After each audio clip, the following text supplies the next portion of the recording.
नमो नारायणाय।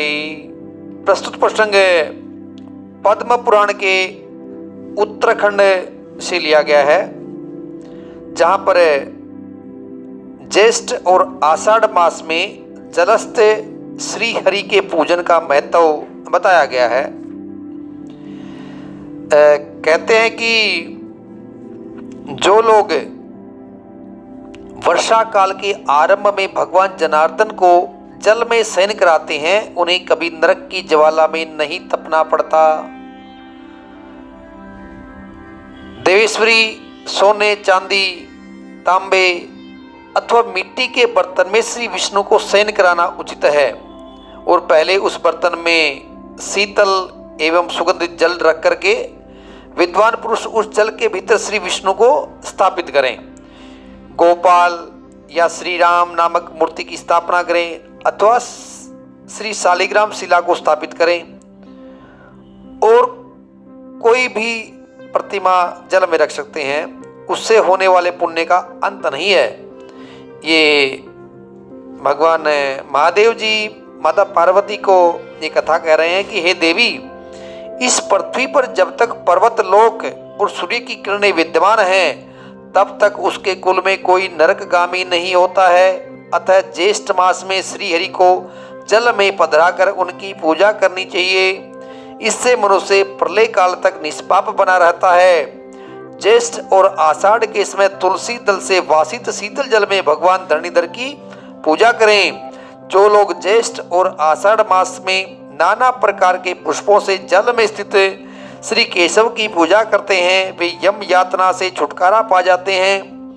भगवान विष्णु जल के प्रेमी हैं, उन्हें जल बहुत ही प्रिय है, इसलिए वे जल में शयन करते हैं। अतः गर्मी के मौसम में विशेष रूप से जल में स्थापित करके ही श्री हरि का पूजन करना चाहिए।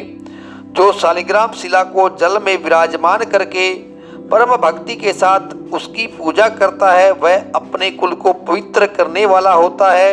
ये पार्वती, सूर्य के मिथुन और कर्क राशि पर स्थित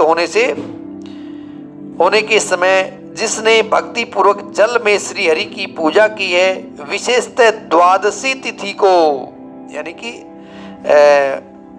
वैशाख, जेठ, आषाढ़ की जो द्वादशी तिथि है, विशेषकर उसमें जिसमें जलसाई विष्णु का अर्चन किया है, उसने मानो कोटि सत्य यज्ञों का अनुष्ठान कर लिया।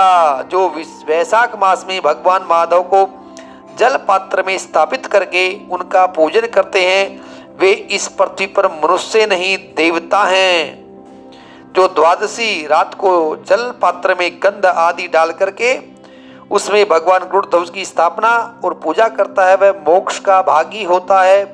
जो सदा रहित पाप आत्मा, नास्तिक, संशय आत्मा और तर्क में ही स्थित रहते हैं, वे 5 व्यक्ति पूजा के फल के भागी नहीं होते। आप ये बातें समझ गए होंगे कि अभी जैसे वैशाख, जेठ और आषाढ़ का महीना है, गर्मी का महीना है या वर्षा ऋतु के बाद, तो भगवान, अगर आपके पास भगवान शालिग्राम विराजमान है तो उनको अपने एक किसी भी पात्र में जहाँ पे उसमें जल भर लीजिए और उसमें थोड़ा सा चंदन मिला लीजिए और तुलसी दल रख लीजिए। उसके ऊपर भगवान को, शालिग्राम को विराजमान करवाइए, या जो भी अपने घर पे बाल गोपाल है तो बाल गोपाल को, या भगवान श्री राम की मूर्ति है तो उनको विराजमान करवाइए। और उसके बाद उसमें विराजमान करके ओम क्लीम कृष्णाय गोविंदाय गोपी जन वल्लभाय नमः, ये कह करके उस मंत्र से जल को अभिमंत्रित कर ली। और ओम हराम ह्रीम रामाय नमः या ओम राम रामाय नमः, ये जो भी मंत्र है भगवान का, ओम नमो भगवते वासुदेवाय, ओम नमो नारायणाय, किसी भी मंत्र से भगवान का या पुरुष सूक्त से भगवान को पूजन करवाएं। तो इस प्रकार की जो पूजा होती है उसका फल जो आपने सुना है, कितना कोटि सत्य यज्ञों के अनुष्ठान कर लिया हो उसके समकक्ष इसका फल मिलता है। और इसलिए हो सके तो आप वैशाख, जेठ और आषाढ़ के महीने में भगवान को जल के अंदर पधरा करके, जल के अंदर विराजमान करा करके उनका वहीं पे षोडशोपचार जितना या उसके दशोपचार या पंचोपचार जो भी हो सके वो पूजन करें। ओम नमो नारायणाय।